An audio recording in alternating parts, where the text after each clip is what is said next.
L'impôt est au cœur de la réduction des inégalités de niveau de vie. Il redistribue la richesse entre les catégories les plus riches et les catégories les plus pauvres. Sur ce sujet, les polémiques sont parfois houleuses alors qu'un très grand nombre de contribuables ont du mal à comprendre le fonctionnement complexe, je dirais même très complexe, des impôts. On débat beaucoup de l'impôt sur le revenu qui ne représente qu'une petite portion du total. Si l'obscurité règne en matière de fiscalité, c'est qu'il existe plusieurs centaines d'impôts différents. Connaître ce qui est imposable et ce qui est non imposable peut nous aider à comprendre un peu sur les impôts prélevés par le gouvernement fédéral, les États et les localités. Moi, c'est Komla Bézan, comptable, auditeur et consultant en taxes. Restez donc jusqu'à la fin si vous ne voulez rien manquer et partagez cette vidéo à tous les Africains francophones résidant ici aux États-Unis afin qu'ils puissent comprendre les impôts, les types d'impôts que nous avons et savoir comment réduire leurs revenus taxables. Beaucoup de gens connaissent déjà les impôts sur le revenu, puisqu'ils sont tenus de produire une déclaration de revenus chaque année. Mais ce n'est qu'un élément d'un tableau fiscal plus large. Certaines taxes sont automatiquement déduites de votre chèque de paye ou payées lorsque vous achetez quelque chose.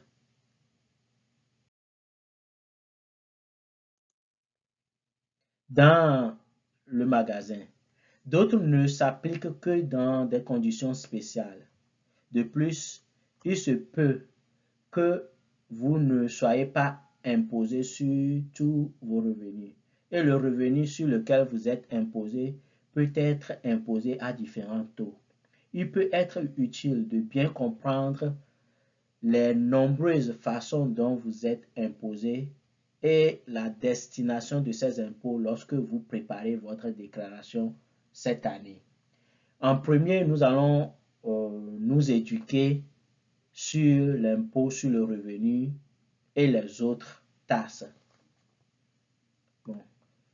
En plus de l'impôt fédéral sur le revenu, la plupart des États, mais pas tous, facturent un impôt supplémentaire sur le revenu comme le font certaines municipalités et districts scolaires. Voici quelques impôts courants que vous pourriez payer. La taxe sur la masse salariale, payroll taxes.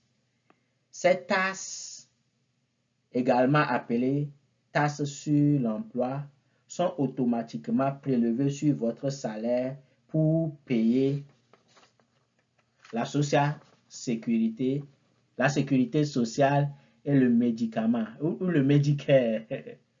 Pour l'année d'imposition 2020, les travailleurs ont dû payer 6,2% de leur premier 132 900 $ de revenus à la sécurité sociale et 1,45% à Medicare. L'employeur doit également ce montant dans les deux cas. Qu'est-ce que nous voulons dire là-bas? Si on prélève les montants que nous voyons qu'on prélève sur nos paychecks chaque fois, on dit que cette partie va à Social Security, la sécurité sociale, cette partie va pour Medicare. Notre employeur, lui aussi, paie les mêmes montants. Donc, là, si par exemple, on vous prélève 60 $ qu'on verse à Social Security, l'employé même paie aussi 60 $. Donc, ça fait 120 $ qu'on paie à votre nom, à Social Security, ça, à la sécurité sociale. Nous avons aussi les taxes de vente. Les taxes de vente. Ce sont les taxes perçues en pourcentage de l'achat de biens ou de services. Ils sont facturés uniquement au niveau national et ou local, mais le taux d'imposition varie d'un endroit à l'autre. Certains États n'ont pas de taxe de vente, tandis que d'autres peuvent percevoir une taxe de vente combinée à la locale et nationale de plus de 10%. Les taxes de vente sont un exemple de taxes régressives, puisque les salariés à faible revenu finissent par y consacrer une plus grande proportion de leurs revenus que les salariés plus élevés. Pourquoi dit-on que la taxe sur les ventes est régressive? Parce que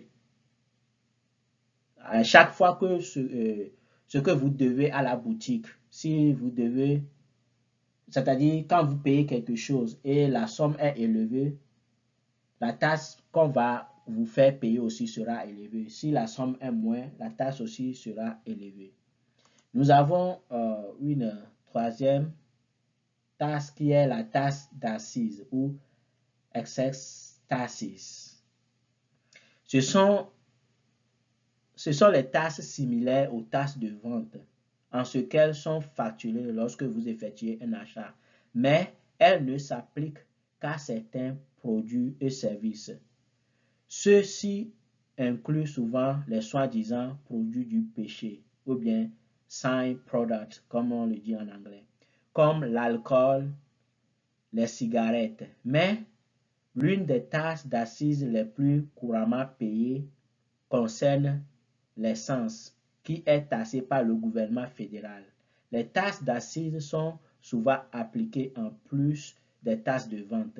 Ce qui veut dire que, par exemple, en Maryland, les taxes d'achat sont à 6%, mais les taxes d'assises, c'est-à-dire ce qui est appliqué sur la bière, les produits alcooliques, c'est 9%. Donc, vous voyez, il y a 3% de différence entre les taxes d'achat de simples produits comme habits, pantalons et autres. Là, c'est 6% à Maryland. Mais si tu veux payer de l'alcool, de la bière ou quel que soit, si c'est alcoolique, des produits alcooliques, vous devez payer 9% de taxes qui est collecté par le Maryland. Et ça varie selon les États.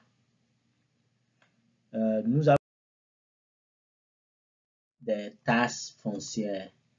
Les taxes foncières sont prélevées par l'État et ou au niveau local. Le plus souvent sur l'immobilier, mais parfois sur d'autres gros achats tels que les voitures, les véhicules ou bien les motos. Ces taxes sont calculées en fonction de la valeur marchande de la propriété et vont également aux services locaux ou de comté tels que la collecte des ordures, l'entretien des routes et la protection contre les incendies. Les taxes de succession, ce sont des taxes sur les actifs que vous transmettez à vos bénéficiaires après votre décès, y compris l'argent liquide, les valeurs mobilières, les assurances, les biens immobiliers et les intérêts commerciaux. Tout le monde n'est pas obligé de payer des impôts sur les successions. Par exemple, à la limite, pour 2020, seules les successions d'une valeur de plus de 11,58 millions de dollars sont imposées et seule la valeur de la succession qui dépasse ce chiffre est assujettie à l'impôt. Qu'est-ce que cela signifie? Si vous héritez de quelque chose, si votre papa, maman, oncle, tante vous a laissé des héritages après leur décès et que l'argent est inférieur ou égal à 11,58 millions de dollars, vous ne devez pas payer d'impôt sur ça. Mais si l'argent dépasse les 11,58 millions, vous devez payer d'impôts sur ce qui est sur les 11,58 millions. Par exemple, si la personne vous a laissé 11,60 millions, ça fait 2 millions de plus la limitation. Donc, vous devez payer d'impôts sur ces 2 millions-là. Même certains États facturent également leur propre impôt foncier. Donc, dépendant, ça change selon les États. Les choses changent selon les États. Nous avons les taxes sur les dons ou les cadeaux, gift cards, gift taxes. Et c'est sur les gift cards et autres, mais ça aussi a des limites. Sont similaires, les taxes sur les cadeaux sont similaires aux taxes sur les successions, mais s'appliquent à vous qui faites un don ou donne un cadeau à une autre personne de votre vivant. Là, ce n'est pas après la mort, mais vous êtes vivant et vous faites un cadeau à quelqu'un. Seuls les cadeaux de grande valeur sont taxés et l'exclusion annuelle des cadeaux vous permet de faire des cadeaux d'une valeur égale ou inférieure à une certaine valeur à autant de personnes que vous le souhaitez. Pour l'année 2020, l'exclusion annuelle de l'impôt sur les dons est de 15 000 par bénéficiaire.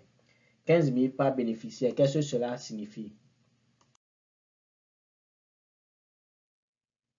Nous allons vous donner un exemple palpable pour expliquer ce que nous voulons dire par 15 millions. 15 000 dollars, je voulais dire. Si vous faites un cadeau à plus d'une personne, le montant d'inclusion s'applique à chaque personne individuellement. Donc, par exemple, si vous avez 4 enfants et que vous donnez 15 000 dollars à chacun en 2019, vos dons totalisant 60 000 dollars, c'est-à-dire 15 000 dollars x 4, ne seront pas assujettis aux taxes sur les impôts. Pourquoi vous ne serez pas taxé? Parce que vous avez donné le cadeau à 4 personnes et chacun a reçu 15 000, qui est la limite. Si c'est que quelqu'un a reçu plus de 15 000 ou bien la valeur du cadeau a été plus de 15 000, là, le surplus de 15 000 sera taxé. Mais comme vous avez fait des cadeaux 15 000 à 4 différentes personnes, vous ne serez pas taxé. De plus, si vous êtes marié, vous pouvez partager tous les dons faits à d'autres personnes au cours de l'année entre vous et votre conjoint. C'est-à-dire, si vous voulez par exemple donner 30 000 à un de vos fils qui se marie ou bien qui veut voyager ou bien, bon, je ne sais quoi il veut faire. Quand vous voulez donner 30 000, normalement, quand une seule personne, par exemple, si le père donne les 30 000 à son fils, il sera taxé sur 15 000 parce qu'il a donné plus de 15 000. Mais si vous partagez par deux, le père donne 15 000, la maman aussi donne 15 000, là, il n'y aura pas à faire de payer d'impôts. Non, il n'y aura pas cette affaire. Nous allons parler des revenus imposables ou non imposables. En général, le revenu que vous recevez de n'importe quelle source est soumis à l'impôt fédéral.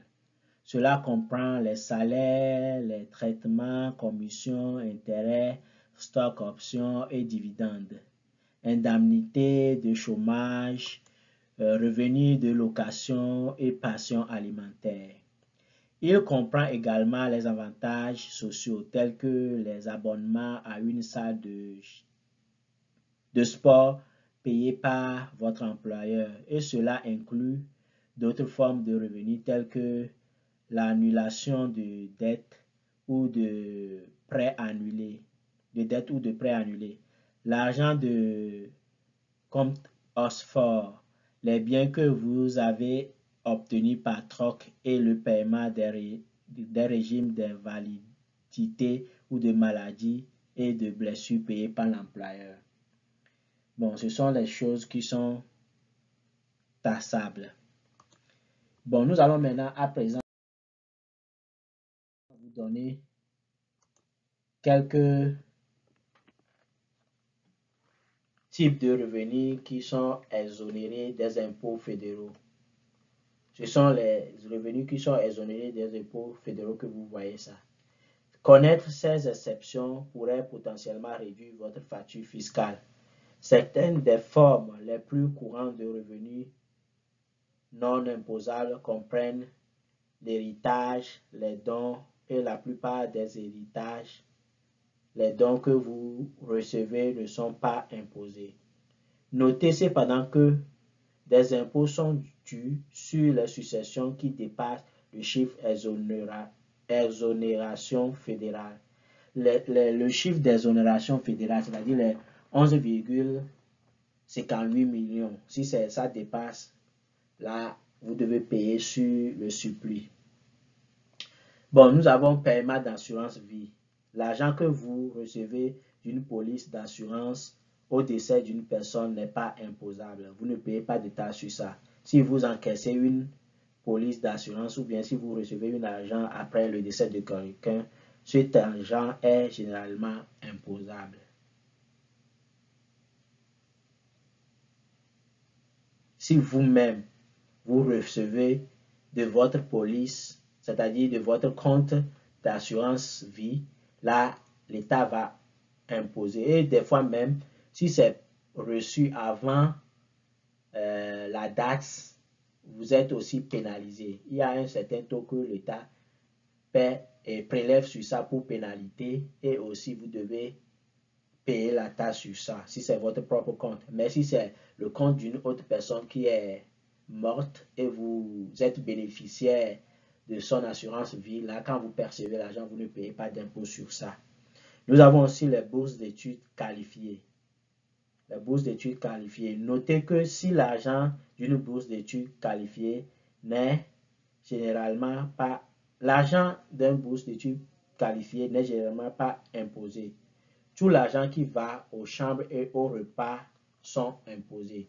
C'est-à-dire, quand on nous donne des financial aid ou bien bourses d'études et autres là, en temps normal, si vous dépensez tout pour payer votre scolarité, le livre et les choses qui sont qualifiées comme nécessaires pour pouvoir suivre le cours, on ne vous taxe pas sur l'argent là, mais si vous prenez une partie de cette somme et vous payez votre loyer, ou bien vous payez à manger, ou faites d'autres choses avec, sur cet argent aussi vous serez imposé. Vous devez payer d'impôts sur ça. Ceux qui reçoivent le financial aid, le refund qu'on vous fait, vous êtes imposé sur ça. L'État, vous payez l'impôt au jour où vous déclarez votre taxe, le jour où vous êtes allé pour faire votre taxe de retour. On vous prélève d'impôts sur ça. Il y a aussi les autres revenus tels que non imposables. Certains de ces sources comprennent les intérêts sur les obligations municipales, la plupart des allocations familiales, les pensions alimentaires pour enfants, les prestations d'aide sociale et les remises en espèces sur les achats. Réduisez vos impôts en profitant de la gamme complète des exonérations et des déductions. J'espère que